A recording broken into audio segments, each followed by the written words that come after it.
നമസ്കാരം. മലേഷ്യയിലെ കോലാലംപൂരിലാണ് ഞങ്ങളിപ്പോൾ ഉള്ളത്. ഞങ്ങളുടെ മലേഷ്യൻ യാത്രയുടെ അവസാനത്തെ വീഡിയോ ആണിത്. അവസാനത്തെ ദിവസം ആയതുകൊണ്ട് തന്നെ നല്ലൊരു ഹോട്ടൽ തന്നെ നോക്കി ബുക്ക് ചെയ്തു. 4 സ്റ്റാർ ഹോട്ടലാണ് ഞങ്ങൾ ബുക്ക് ചെയ്തത്. നഗരത്തിന്റെ കാഴ്ചകളിലേക്ക് പോകുന്നതിന് മുന്നേ ഈ ഹോട്ടലിന്റെ കാഴ്ച ആദ്യം ഒന്ന് കാണാം. ഹോട്ടലിന്റെ 34ാമത്തെ നിലയിലാണ് ഞങ്ങളുടെ റൂം ഉള്ളത്. ഇത് ഇവിടെ തന്നെ 2 ബെഡൊക്കെ കാണാം. ഇനി ഈ റൂമിന്റെ ഓരോരോ കാഴ്ചകളിലേക്കും പോവുകയാണെങ്കിൽ ഈ ഭാഗത്തായി തന്നെ ചെറിയൊരു ലൈറ്റൊക്കെ ഉണ്ട്. പിന്നെ ഈ മലേഷ്യയിലത്തെ പ്ലഗ് പോയിന്റുകളൊക്കെ ചതുരത്തിലാണ്. ഇപ്പം നമ്മുടെ നാട്ടിലത്തെ അതൊന്നും ഇവിടെ ആവില്ല. ഇതുപോലുള്ള ഒരു കണക്ടർ ഉണ്ടെങ്കിൽ സുഖമായിട്ട് നമുക്ക് ചാർജൊക്കെ ചെയ്യാം. യാത്ര ചെയ്യുമ്പോൾ ഇതുപോലുള്ള കണക്ടറൊക്കെ വാങ്ങിച്ചു വെച്ചാൽ പിന്നെ പേടിക്കേണ്ട കാര്യമേ വരുന്നില്ലല്ലോ. ഈ റൂമിൻ്റെ ഈ ഭാഗത്ത് ഒരുപാട് സൗകര്യമുണ്ട്. ടേബിളും കാര്യങ്ങളൊക്കെ ഇവിടെ കാണാം. ഒരു ചെയറൊക്കെ ഉണ്ട്. പിന്നെ ഇവിടുന്ന് ഇങ്ങനത്തെ കുറച്ച് സാധനങ്ങളൊക്കെ തന്നിട്ടുണ്ടായിരുന്നു കേട്ടോ. ഒരു ലെറ്റർ പാഡ് അങ്ങനത്തെ സാധനങ്ങളൊക്കെ ഉണ്ട്. പിന്നെ ടിഷ്യൂവും കാര്യങ്ങളൊക്കെ അവിടെ ഉണ്ട്. പിന്നെ ഇവിടെ വരുവാണെങ്കിൽ ഇത് ചായ കിറ്റും കോഫി കിറ്റുമാണ്. ഇതിൽ നിന്ന് ചായ ഞങ്ങൾ വന്ന ഉടനെ തന്നെ ആക്കി. ഇനിയിപ്പോൾ അവിടെ കോഫി കിറ്റാണുള്ളത്. പിന്നെ ഇവിടെ തന്നെ നല്ലൊരു മിററുണ്ട്. വെള്ളം തിളപ്പിക്കാനുള്ളൊരു സാധനം അവിടെ ഉണ്ട്. പിന്നെ ഇവിടെ വരുവാണെങ്കിൽ ഒരു ഫ്രിഡ്ജ് ഉണ്ട്. പക്ഷെ ഇതിൻ്റെ അകത്തൊന്നുമില്ല കേട്ടോ. നല്ല കൂളായിട്ട് തന്നെ ഉണ്ട് കേട്ടോ. അപ്പോൾ അത് അടച്ചു വെച്ചേക്കാം. പിന്നെ ഇനിയിപ്പോൾ ഈ ഒരു ഭാഗത്തേക്ക് വരുവാണെങ്കിൽ ഇവിടെ വലിയൊരു ഇതാണുള്ളത്. ഞങ്ങളുടെ 2 പേരുടെയും ബാഗ് അവിടെ ഉണ്ട്. ഇതൊരു അയൺ ടേബിളാണ് കേട്ടോ. അതായത് നമുക്ക് ഇസ്തിരിയൊക്കെ ഇടാം. ഇസ്തിരി പെട്ടി ഇതിൻ്റെ അകത്താണുള്ളത്, അയൺ ബോക്സ്. പിന്നെ ഇവിടെ നമുക്ക് വേറെ എന്തെങ്കിലും ചൂടാക്കണമെങ്കിൽ ഈ ഒരു സൗകര്യം കൂടി ഉണ്ട്. അത്യാവശ്യത്തിന് നല്ലൊരു റൂം തന്നെയാണ്. പിന്നെ ഈ ഭാഗത്താണ് TV വരുന്നത്. ടോയ്ലറ്റിൻ്റെയും ബാത്റൂമിൻ്റെയും ഭാഗത്തേക്ക് വരുവാണെങ്കിൽ ഇവിടെയാണ് വാഷ് ഏരിയ വരുന്നത്. വലിയൊരു മിറർ ഇവിടെ തന്നെ ഉണ്ട്. ടോയ്ലറ്റ് ഈ ഭാഗത്താണ്. ബാത്റൂം ഏരിയ ഇവിടെയാണ്. ഇത് തുറന്ന് കയറി കഴിഞ്ഞാൽ ഇവിടെ ഒരു വലിയൊരു ഷവറാണുള്ളത്. പിന്നെ ഈ ഒരു മലേഷ്യയിലൊന്നും ബക്കറ്റൊന്നുമില്ല. നമ്മൾ കുളിക്കണമെങ്കിൽ ഈ ഷവർ മാത്രം യൂസ് ചെയ്യണം. പിന്നെ ഈ ഒരു ഭാഗത്തേക്ക് വരുവാണെങ്കിൽ ഇവിടെ ബോഡി വാഷ് ഉണ്ട്. പിന്നെ ബ്രഷ് ഉണ്ട്, പേസ്റ്റ് ഉണ്ട്. അങ്ങനത്തെ കുറച്ച് ഐറ്റംസ് ആണ് ഈ ഭാഗത്തുള്ളത്. മലേഷ്യയിൽ ഞങ്ങൾ വന്നിട്ട് 3 ആഴ്ചയോളായ ഈ കോലാലംപൂർ നഗരത്തിലെ 2 പ്രധാനപ്പെട്ട കെട്ടിടങ്ങളാണ്. ഒന്ന് കേൽ ടവറും 2 പെട്രോണാസ് ട്വിൻ ടവറും. അതിന്റെ മുകളിൽ കയറുവാണെങ്കിൽ കോലാലംപൂർ സിറ്റിയുടെ നല്ലൊരു കാഴ്ചകളൊക്കെ കാണാനായി സാധിക്കും. പക്ഷെ ഞങ്ങൾ അതിന്റെ മുകളിലേക്കൊന്നും കയറിയില്ല. അതേപോലെയുള്ള നല്ല കാഴ്ച ഈ ഒരു ഹോട്ടലിന്റെ ഏറ്റവും മുകളിൽ കയറാൻ കിട്ടും. ഈ ഹോട്ടലിന്റെ പേര് വരുന്നത് അപ്പർ വ്യൂ റഗാലിയ ഹോട്ടൽ എന്നാണ്. ഈ മലേഷ്യയിലെ കോലാലംപൂരിൽ തന്നെ ഏറ്റവും പ്രശസ്തമായ ഒരു ഹോട്ടൽ കൂടിയാണ് ഇത്. ഇതൊരു 4 സ്റ്റാർ ഹോട്ടലാണ്, നേരത്തെ തന്നെ പറഞ്ഞു. ഇതിന്റെ ഏറ്റവും മേലെ 37ാം നമ്പർ നിലയിൽ കയറി കഴിഞ്ഞാൽ മനോഹരമായ ഒരു സ്വിമ്മിംഗ് പൂളൊക്കെ ഉണ്ട്. ഇപ്പൊ അതിന്റെയൊക്കെ കാഴ്ചകൾ കാണണം. ഇനിയിപ്പോ ഞങ്ങൾ നേരെ പുറത്തേക്ക് ഇറങ്ങുവാണ്. ഹോട്ടലിന്റെ ഏറ്റവും മുകളിലേക്ക് വന്നേ ഇവിടെയാണ് പൂളുള്ളത്. പക്ഷെ എന്റെ പൊന്നെ, ഇവിടുന്ന് കാണുന്നൊരു കാഴ്ച കണ്ടോ? അങ്ങ് അവിടെയാണ് പെട്രോണാസ് ട്വിൻ ടവർ ഉള്ളത്. ദയാ കാണുന്നത്. ഇവിടെയാണ് കേൽ ടവർ ഉള്ളത്. അങ്ങ് അവിടെയാണ് മെർദേക്ക 118 ഉള്ളത്. അതായത് കെട്ടിടങ്ങളെല്ലാം നമ്മുടെ കൺമുന്നിൽ തന്നെ. ഇത്രയും നല്ല വ്യൂ ആണ് ഈ ഒരു ഹോട്ടലിൻ്റെ ഏറ്റവും മുകളിൽ കയറിയാൽ കിട്ടുന്നത്. ഞങ്ങൾ പറഞ്ഞില്ലേ, ആ ടവറിൻ്റെ ഒന്നും മുകളിൽ പൈസ കൊടുത്ത് കയറാം. പക്ഷേ ഇവിടെ നമുക്ക് പൈസ കൊടുത്ത് കയറുകയും ചെയ്യാം. നമുക്ക് ഈ ഒരു ഹോട്ടലിൽ താമസിക്കുകയും ചെയ്യാം. ഈ ഒരു പൂളിൽ കുളിക്കുകയും ചെയ്യാം. ഞങ്ങൾ എന്തായാലും ഇന്ന് കുളിക്കുന്നില്ല. നാളെ രാവിലെ വന്ന് കുളിക്കാമല്ലോ നവി. നാളെ രാവിലെ 7 മണി മുതൽ ഉണ്ടല്ലോ. നാളെ രാവിലെ കുളിക്കാൻ തന്നെയാണ് ഒരു തീരുമാനം. അതെ. അപ്പോൾ ഇവിടെ ഇപ്പോൾ നല്ല മഴ പെയ്യും കേട്ടോ. നല്ല മഴക്കാറാണ്. ഞങ്ങൾ താമസിക്കുന്ന അപ്പർ വ്യൂ റഗാലിയ ഹോട്ടൽ ഇതാണ്. ഏറ്റവും മുകളിൽ നിന്നാണ് ഇപ്പോൾ നല്ല കാഴ്ചകളൊക്കെ പകർത്തിയത്. ഇവിടെ ഇപ്പം തന്നെ മഴ ചാറി തുടങ്ങി കേട്ടോ. ഹോട്ടലിന്റെ മുൻഭാഗം വഴി തന്നെ പ്രധാനപ്പെട്ട ഒരു റോഡൊക്കെ കടന്നു പോകുന്നുണ്ട്. ഇവിടെ അടിപൊളി റോഡുകളൊക്കെയാണ്. ഇനിയിപ്പം ഞങ്ങൾ നേരെ പോകുന്നത് സെൻട്രൽ മാർക്കറ്റിന്റെ ഭാഗത്തേക്കാണ്. മഴ പെയ്താലും കുഴപ്പമില്ല, ഇതുപോലെയുള്ള നല്ല വഴികളുണ്ട് നടന്നു പോകാൻ. ഈ ഭാഗത്ത് ഒരുപാട് ഹോട്ടലുകളുണ്ട്, 5 സ്റ്റാറും 4 സ്റ്റാറും ആയിട്ടുള്ള. ഞങ്ങൾ പിന്നെ ലൊക്കേഷനൊക്കെ നോക്കി റിവ്യൂസൊക്കെ നോക്കിയിട്ടാണ് ആ ഒരു ഹോട്ടൽ ബുക്ക് ചെയ്തത്. എന്തായാലും ഹോട്ടൽ ഇഷ്ടപ്പെട്ട്. അടുത്ത് തന്നെ മെട്രോ സ്റ്റേഷൻ ഉണ്ടല്ലോ, അതന്നെയാണ് ഏറ്റവും വലിയ ഭാഗ്യം. ഞങ്ങൾ താമസിക്കുന്ന ഹോട്ടലിന്റെ നല്ലൊരു വ്യൂ ഇവിടുന്നാണ്. Upper view Regalia. അതുപോലെ തന്നെ അങ്ങ് ദൂരത്തായി ലോകത്തിലെ ഏറ്റവും വലിയ 2ാമത്തെ കെട്ടിടം മെർദേക്ക 118. അതിനെയും വ്യക്തമായി തന്നെ കാണാം. എനിക്ക് ഈ റോഡ് നല്ല രീതിയിൽ തന്നെ ഇഷ്ടപ്പെട്ട്. ഇനിയിപ്പോൾ ഇതിന്റെ അകത്തൂടെ തന്നെയാണ് നേരെ കയറി മെട്രോ സ്റ്റേഷനിലേക്ക് പോകാനുള്ളത്. മഴയത്ത് മെട്രോ വരുന്നൊരു കാഴ്ച റാപ്പിഡ് കെയർ.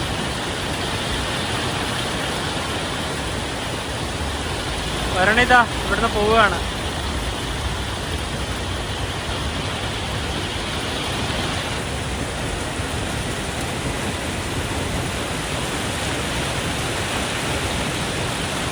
മെട്രോ ടിക്കറ്റ് ഇനി ഒരു മെഷീൻ വഴി നമുക്കെടുക്കാം. എടുത്തോളൂ. ഇംഗ്ലീഷ് ആക്കി അവിടെ റൂട്ട് സെലക്ട് ചെയ്തു. സ്റ്റേഷൻ അത് സെലക്ട് ചെയ്തു. 2 ആള് സെലക്ട് ചെയ്തു. അപ്പോൾ 2.80 റിങ്കറ്റാണ് ആകെ. ക്യാഷ് സെലക്ട് ചെയ്തു. അതിനുശേഷം ഇവിടെ നോട്ട് വെച്ച് കൊടുക്കാം. അത് കയറിപ്പോയി. 2 റിങ്കറ്റ് ഇങ്ങനെ കൊടുക്കാം. ബാക്കി നമുക്ക് കോയിൻസ് കൊടുക്കാം. ബാക്കി ഇനി കോയിൻസ് ഇതാ ഇവിടെയാണ് ഇടേണ്ടത്. ഇതിങ്ങനെ ഇടുമ്പോൾ അവിടെ കുറഞ്ഞു വരുന്നത് കാണാം. കണ്ടാ, ഇത് കൂടെ ഇടാനുള്ളൂ. പോകാനുള്ള മെട്രോ ഇതാ കടന്നു വരികയാണ്. വലിയ തിരക്കില്ല. മസ്ജിദ് ജമേക്ക് എന്ന സ്റ്റേഷനിലാണ് ഞങ്ങൾ വന്നിറങ്ങിയത്. ഇവിടെ റാപ്പിഡ് കെയിൽ നിന്നുള്ള നല്ലൊരു സ്റ്റാച്ചു ഒക്കെ കാണാം. ഇവിടെ മഴയില്ല. ഞങ്ങൾ എടുത്ത ഹോട്ടലിന്റെ ഭാഗത്ത് മാത്രമേ മഴയുള്ളൂ. ഞങ്ങൾ മലേഷ്യയിലെത്തി ഏറ്റവും കൂടുതൽ വന്നൊരു ഭാഗം ഇതാണ്, സെൻട്രൽ മാർക്കറ്റ്. കാരണം ഇതിന്റെ അടുത്ത് തന്നെയായിരുന്നു ഞങ്ങൾ റൂമൊക്കെ എടുത്തത്. 4 ദിവസം നല്ല റൂമായിരുന്നു അല്ലേ? അത് ബഡ്ജറ്റ് ആയിട്ട് തന്നെയാണ്. 1300 രൂപക്കാണ് നമുക്ക് അവിടെ ഒരു ദിവസം റൂം കിട്ടിയത്. സാധാരണഗതിയിൽ ബഡ്ജറ്റ് ആയിട്ട് പോകാൻ ഉദ്ദേശിക്കുന്നവരാണെങ്കിൽ ഇവിടെ സെൻട്രൽ മാർക്കറ്റിന്റെ അടുത്ത് റൂം എടുക്കുകയാണെങ്കിൽ നമുക്ക് പല ഭാഗങ്ങളിലേക്ക് മെട്രോയും എല്ലാം ഉണ്ട്. മോണോറയിലൊക്കെ ഇവിടെ നിന്ന് കുറച്ച് അടുത്ത് മാത്രമേ ഉള്ളൂ, എല്ലായിടത്തും എത്താം. അതേപോലെ ഇവിടെ നിൽക്കുക. അല്ലെങ്കിൽ ബുക്കിറ്റ് ബിൻതാങ് എന്ന് പറഞ്ഞ സ്ഥലമുണ്ട്, നൈറ്റ് ലൈഫിന് പറ്റിയ സ്ഥലമാണ്. വേണമെങ്കിൽ അവിടെയും റൂം എടുക്കാം. അവിടേക്കാണെങ്കിൽ ഇഷ്ടംപോലെ ഡോർമെറ്ററീസും മറ്റു കാര്യങ്ങളൊക്കെ ഉണ്ട്. ഈ ഏതെങ്കിലും ഒരു സ്ഥലങ്ങളിൽ നിങ്ങൾക്ക് ചൂസ് ചെയ്യാം. അതുപോലെ തന്നെ ഇവിടെ നിൽക്കുകയാണെന്നുണ്ടല്ലോ, ഇവിടുന്ന് കുറച്ച് പോയി കഴിഞ്ഞാൽ തന്നെ KL സെൻട്രലെത്തും. അതെന്ന് പറഞ്ഞാൽ ഈ കോലാലംപൂരിന്റെ മെയിൻ ഒരു ഭാഗം തന്നെയാണ്. ഇപ്പം ഞങ്ങളിന്ന് താമസിക്കുന്ന അപ്പർ റഗാലിയ എന്ന് പറഞ്ഞിട്ട് ഒരു വ്യൂ ഹോട്ടലില്ലേ, അതൊന്നും ശരിക്കും പറഞ്ഞാൽ കുറേ ദിവസങ്ങളൊന്നും വെറുത്താവില്ല. ഞങ്ങൾ ലാസ്റ്റ് ഡേ ആയതുകൊണ്ട് മാത്രമാണ്. പിന്നെ നല്ല രീതിയിൽ എൻജോയ് ചെയ്യാൻ വേണ്ടിയിട്ടൊക്കെ ആണെങ്കിൽ തീർച്ചയായും അത് തന്നെ എടുക്കാം. പിന്നെ ഉണ്ടല്ലോ വേറൊരു കാര്യം പറയാൻ വേണ്ടിയിട്ട്, നമ്മൾ എൻ്റെ ഫോൺ ഇങ്ങനെ എടുത്തിട്ട് ഞാനിപ്പോൾ ഓരോ ഫുഡ് കഴിച്ചാൽ നമ്മളിങ്ങനെ നോക്കുമല്ലോ, എത്ര റിങ്കറ്റായി, നേരെ ഇന്ത്യൻ കറൻസിയിലേക്ക് മാറ്റി. അപ്പോൾ എന്താ അടിച്ചു കൊടുക്കേണ്ടത് അറിയാം? 81 80 എന്നൊക്കെ പറഞ്ഞ് വന്നിട്ടുണ്ടെങ്കിൽ 80 MYR. അതിന്റെ അർത്ഥം മനസ്സിലായില്ലേ? അത് ഇൻ ഇന്ത്യൻ റുപ്പീസ്. അങ്ങനെയാണ് നമ്മൾ കൺവേർട്ട് ചെയ്യുന്നത്. അതൊരു തെറി ആയിട്ട് തോന്നില്ല. അങ്ങനെയാണ് ഒരു മലേഷ്യൻ പറയാ. മലേഷ്യയിലെത്തിയാൽ ഒരുപാട് മാർട്ടുകൾ കാണാനായി സാധിക്കും. ഇവിടെ KK എന്ന് കാണുന്നില്ലേ, അതൊരു സൂപ്പർ മാർട്ടാണ്. അവിടെ 24 ജാം എന്ന് കാണുന്നില്ലേ, അത് 24 മണിക്കൂറും പ്രവർത്തിക്കുന്നതാണ്. പിന്നെ ഇതാ ഇതിലൂടെ റാപ്പിഡ് കെയിൽ, അതായത് മെട്രോ കടന്നു പോകുന്നത് കാണാം. ഇതിപ്പോൾ നേരെ പോകുന്നത് പസർ സേനി എന്നൊരു മെട്രോ സ്റ്റേഷനിലേക്കാണ്. ഇവിടുന്ന് നേരെ നടന്നാലാണ് KL സെൻട്രലിന്റെ ഭാഗത്തേക്ക് എത്തുക. ഞങ്ങളുടെ ഈ ഒരു മലേഷ്യൻ യാത്രയില്ലേ, ഇത് ഞങ്ങളുടെ 2 പേരുടെയും മാത്രം പ്ലാനാണ്. ഒരാളുടെയും സഹായം ഇല്ലാതെയാണ് ഞങ്ങൾ ഇവിടത്തേക്ക് വന്ന് ഇത്രയും ദിവസം ഇവിടെ ചെലവഴിച്ച് ഇനിയിപ്പം നാളെ തിരിച്ചു പോകുന്നത്. ഇവിടെ എത്തി ഒരുപാട് ഫുഡ് സ്ട്രീറ്റുകളൊക്കെ ഉണ്ട്. ഞങ്ങൾ അധികമൊന്നും ഫുഡൊന്നും ട്രൈ ചെയ്തില്ല. കാരണം എന്തെങ്കിലും ചെറിയൊരു ഇൻഫെക്ഷൻ കിട്ടിയാൽ തന്നെ ഞങ്ങളുടെ കാര്യം പോയി അല്ലേ. ഒരുപാട് അനുഭവങ്ങൾ ഉള്ളതാണ്. അതുകൊണ്ടാണ് നമ്മളത് കെയർ ചെയ്തിട്ട് അങ്ങോട്ട് പോകുന്നത് തന്നെ. എന്താ പറയാ, ഈ മലേഷ്യയിൽ തന്നെ ഞങ്ങൾ വരുന്നതിന് മുന്നേ അറിഞ്ഞാണ് ഹോസ്പിറ്റലുകൾ നല്ല രീതിയിൽ കുറവാണ്. അതായത് ഞാൻ ഉദ്ദേശിച്ചത് ഗവൺമെന്റ് ഹോസ്പിറ്റലാണ്. പെട്ടെന്ന് നമ്മുടെ നാട് പോലെ ചിലപ്പോൾ ചികിത്സ കിട്ടാൻ ബുദ്ധിമുട്ടാണല്ലോ. അതുകൊണ്ട് അങ്ങനെയൊന്നും വരാതെ മാക്സിമം ശ്രമിച്ച് നല്ല രീതിയിൽ തന്നെയാണ് മുന്നോട്ട് പോയത്. സെൻട്രൽ മാർക്കറ്റിന്റെ തൊട്ടടുത്ത മെട്രോ സ്റ്റേഷനാണ് പസർ സേനി. നിങ്ങൾക്ക് ഇവിടുന്ന് നേരെ പെട്രോണാസ് ട്വിൻ ടവറിന്റെ ഭാഗത്തേക്ക് മെട്രോ കിട്ടും. KLCC നേരെ പോയാൽ മതി. ഇവിടുന്ന് മാറിക്കയറാനൊന്നുമില്ല. ഇതിന്റെ ഈ ഭാഗത്ത് തന്നെയാണ് ബസ് സ്റ്റാൻഡ് വരുന്നത്. അതായത് ഇതാ ഇതിലൂടെ പോയി ഈ നേരെ കാണുന്ന ഭാഗത്ത്. കോലാലംപൂർ നഗരത്തിലെ ബസിന്റെ പേര് റാപ്പിഡ് കെയിൽ എന്നാണ്. ഇതിൽ ക്യാഷ്ലെസ് ആണ്. അതായത് നമുക്ക് ക്യാഷ് കൊടുത്ത് യാത്ര ചെയ്യാൻ പറ്റില്ല. ഒരു കാർഡുണ്ട്.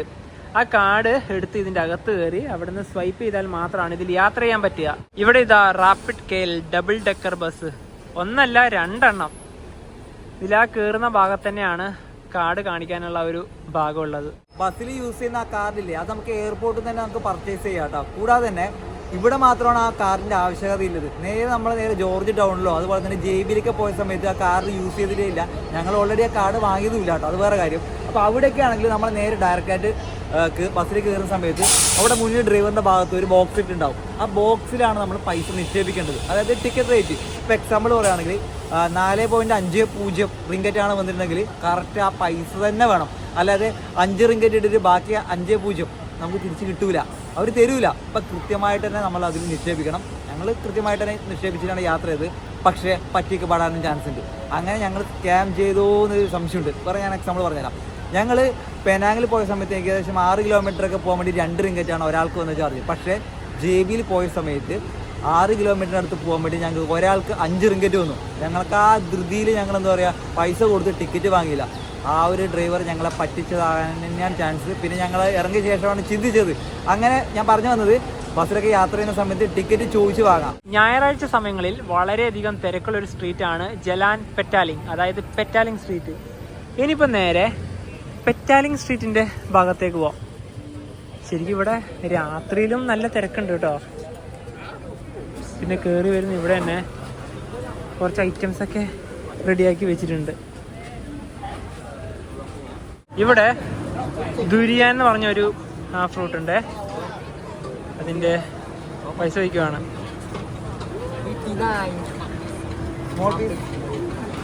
59 റിങ്കറ്റ് അല്ലേ?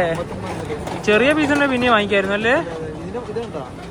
മുള്ളു പോലത്തെ ഒരു സാധനം ഇത് ഇതുപോലത്തെ ഒരു സാധനം. ഇതാണ് ദുരിയാൻ. സെറ്റപ്പ് സാധനം കേട്ടോ. പിന്നെ ഇവിടെ എന്തൊക്കെയോ റെഡിയാക്കുന്നൊക്കെ ഉണ്ട്. ഇതിൻ്റെ അകത്തുനിന്ന് കറങ്ങിക്കൊണ്ടിരിക്കുക. ഇവിടെ ഒരുപാട് ഇതുപോലുള്ള കടകളുണ്ട്. ഇത് ഫ്രൂട്ട്സ് ആണ്. ഇവിടെ മാങ്ങയൊക്കെയാണ് ഈ ഒരു ഭാഗത്ത്.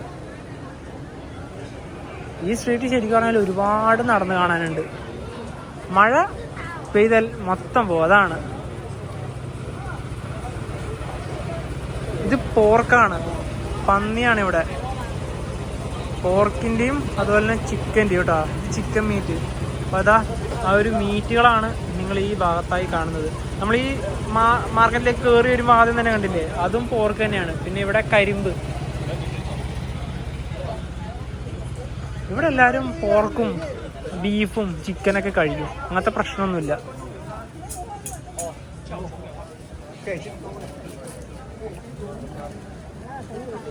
ഇവിടെ ചൈനീസ് ഭാഷയും ഒരുപാട് കടകളിലൊക്കെ എഴുതിയിട്ടുണ്ട് കേട്ടോ.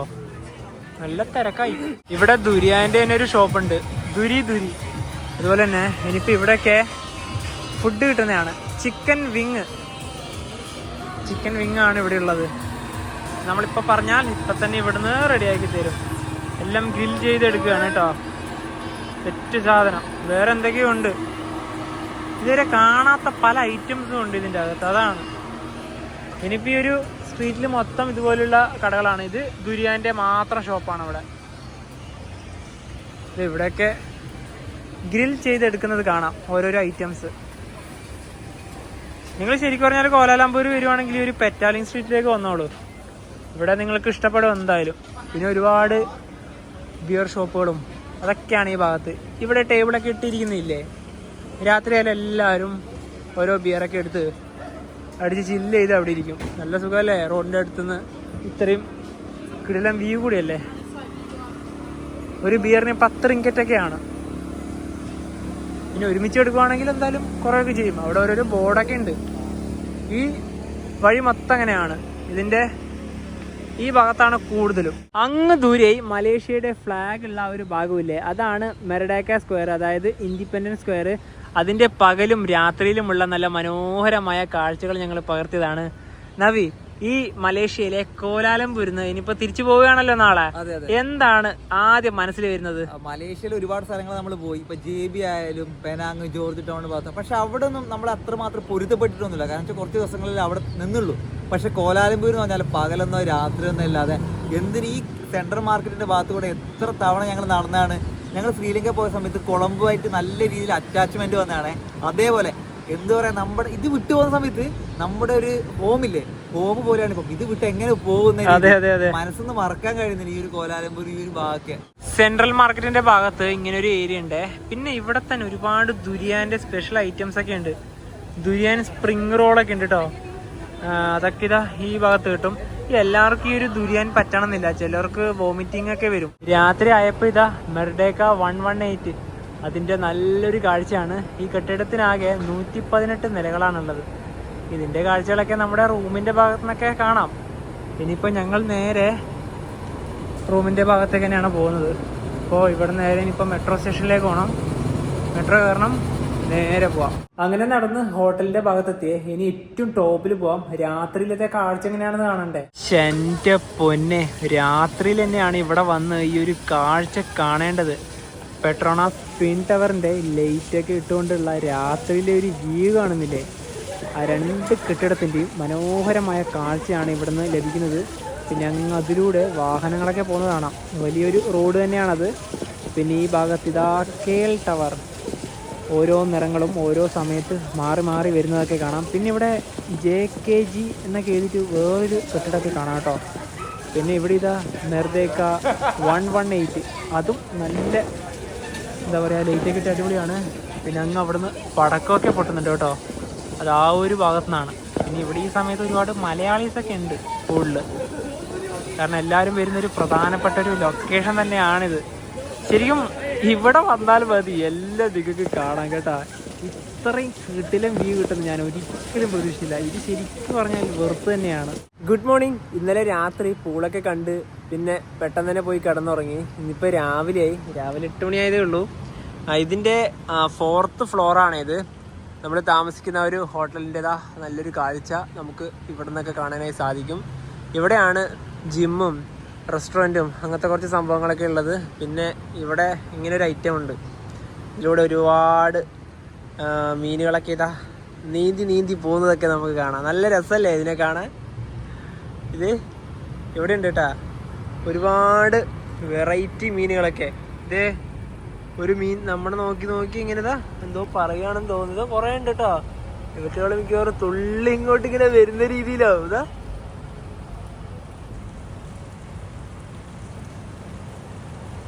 ഞാൻ ആദ്യമായിട്ടാണ് ഈ ഒരു ടൈപ്പ് ഫിഷിനെയൊക്കെ കാണുന്നത്. ഇത് നമ്മൾ തന്നെ നോക്കിയെന്നിങ്ങനെ ഇതിങ്ങനെ ഇതിലൂടെയൊക്കെ മൊത്തത്തിലുണ്ട്.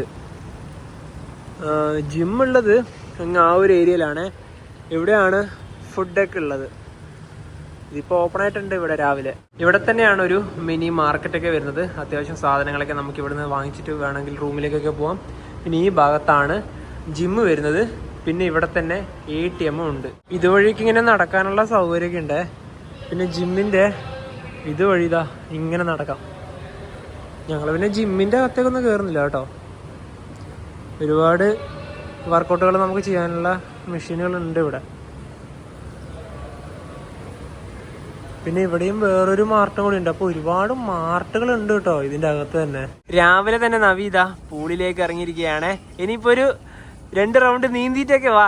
നീന്തൊക്കെ രാവിലെ ആയതുകൊണ്ട് അധികം ആൾക്കാരൊന്നുമില്ല. 7 മണിക്കാണ് സ്റ്റാർട്ട് ചെയ്യുന്നത്. പക്ഷേ ഞങ്ങളിവിടെ വന്നത് ഒരു 8:30 ആകുമ്പോഴാണ്. പിന്നെ രാത്രിക്കാണ് ഒരുപാട് ആൾക്കാർ. കാരണം വെച്ചാൽ കൂടുതൽ ഇവിടെ വന്ന ആൾക്കാരൊക്കെ ഈ സമയത്ത് പുറത്ത് കറങ്ങാനൊക്കെ പോയിട്ടുണ്ടാവുമല്ലോ. നേരെ ആ ഒരു അറ്റത്തേക്ക് പോയേ. അവിടുന്ന് പോകുന്ന ഒരു കാഴ്ചയൊക്കെ എങ്ങനെയാണ് നമുക്ക് കാണണ്ടേ. ഇവിടെ ഇപ്പൊ വലിയ തിരക്കൊന്നുമില്ല കേട്ടോ. ഇപ്പാണ് ശരിക്കും പറഞ്ഞാൽ സുഖമായിട്ട് ഇറങ്ങാൻ പറ്റുക. പക്ഷെ ഈ ഒരു വെയില് ഉണ്ടെന്നേ ഉള്ളൂ. നവി നേരെ ഒരു ഭാഗത്തേക്ക് പോവുകയാണ്. പൂളിനകത്ത് വലിയ താഴ്ചയൊന്നുമില്ല കേട്ടോ. എന്താന്നറിയില്ല, രാവിലെ സൂര്യൻ നേരെ ഇങ്ങോട്ടേക്കാണ് അടിക്കുന്നത്. അതുകൊണ്ട് സൂര്യപ്രകാശം ക്യാമറയിൽ നല്ല രീതിയിൽ വീഴുന്നുണ്ട്. അതുകൊണ്ട് രാവിലത്തെ ഒരു മനോഹരമായ ഒരു കാഴ്ച എന്ന് പറയാൻ പറ്റൂല. പക്ഷേ ഈ ഒരു ഭാഗത്ത് നിന്ന് കാണുന്ന കാഴ്ച, ഈ ഒരു KL ടവർ ഇല്ലേ, ഈ KL ടവറിൻ്റെ മേലെ കയറി കഴിഞ്ഞാലും നമുക്ക് കാണാൻ പറ്റുന്നത് കോലാലംപൂരിൻ്റെ മനോഹരമായ ഒരു നഗരക്കാഴ്ച തന്നെയാണ്. അതിൻ്റെ മേലെ കയറണമെങ്കിലും 1000-ൻ്റെ മേലാണ് ഒരാൾക്ക് ടിക്കറ്റ് ചാർജ് വരുന്നത്. അത് വെച്ച് നോക്കുന്ന സമയത്ത് എന്തെന്നാലും ഇവിടെ കയറി കഴിഞ്ഞാൽ താമസിക്കുകയും ചെയ്യാം. ദാ ഈ ഒരു മനോഹരമായ ഒരു കാഴ്ചയും കാണാം. എന്തിന് ഈ ഒരു പൂളിൽ കുളിക്കുകയും ചെയ്യാം. മനു കുളിക്കുന്നില്ലേ? ഞാൻ കുളിക്കുന്നില്ല. നല്ല വെയിലാണ് കേട്ടോ. നേരെ വെയിലടിച്ച് വരിക. ശരിക്കും പറഞ്ഞാൽ വൈകുന്നേരത്താണ് ഇവിടെ വരേണ്ടത് കേട്ടോ. പക്ഷെ വൈകുന്നേരം മഴയല്ലേ? മഴയല്ല, ഒരു രാത്രി സമയം. ഇന്നലെ രാത്രി വന്നില്ലേ, അതല്ലേ ബെസ്റ്റ്. ഞങ്ങൾ ഇന്നലെ രാത്രിക്ക് ഇവിടെ വന്ന സമയത്ത് കൂടുതൽ മലയാളികളാണ്. അതെ, മലയാളികൾ ഉണ്ടാവും. അവർക്ക് നമ്മളെ മനസ്സിലായിട്ടൊന്നുമില്ല. അങ്ങനെയല്ല, നമ്മൾ മലയാളികളാണെന്ന് മനസ്സിലായിട്ടൊന്നുമില്ല. എന്തൊക്കെയോ കമന്ററി ഒക്കെ പറയുന്നുണ്ട്. ഞങ്ങൾ നൈസായിട്ട് ഇവിടെ സൈഡിൽ നിന്നിട്ട് വീഡിയോ എടുക്കാനുണ്ടായത്. പിന്നെ ഞങ്ങളിങ്ങനെ വ്ളോഗ് ചെയ്തൊന്നും അവർ കണ്ടിട്ടുമില്ല. പക്ഷെ മലയാളികളെ എല്ലാവരും ഉണ്ടാവുന്ന സമയത്ത് നമുക്കൊരു സംഭവമല്ലേ. അങ്ങനെ ഒരു കുളിയൊക്കെ കഴിഞ്ഞിട്ട് റൂമിലേക്ക് തിരിച്ചെത്തിയേ ഈ ഹോട്ടലിൽ ഈ മുറിക്ക് വന്ന വാടകയൊന്നും ഞങ്ങൾ ഇതുവരെ പറഞ്ഞില്ലല്ലോ. 2500 രൂപയാണ് ഒരു ദിവസത്തേക്ക് ആയത്. പിന്നെ ഈ ഒരു മലേഷ്യയിലെ, അതായത് കോലാലംപൂരിലെ ആയാലും ഹോട്ടലുകളുടെ ചെക്കിംഗ് ഒക്കെ വരുന്നത് ഉച്ചയ്ക്ക് 2 മണി 3 മണിയൊക്കെയാണ്. ഇവിടെ 3 മണിക്കാണ് ചെക്ക് ഇൻ ടൈം ഉള്ളത്.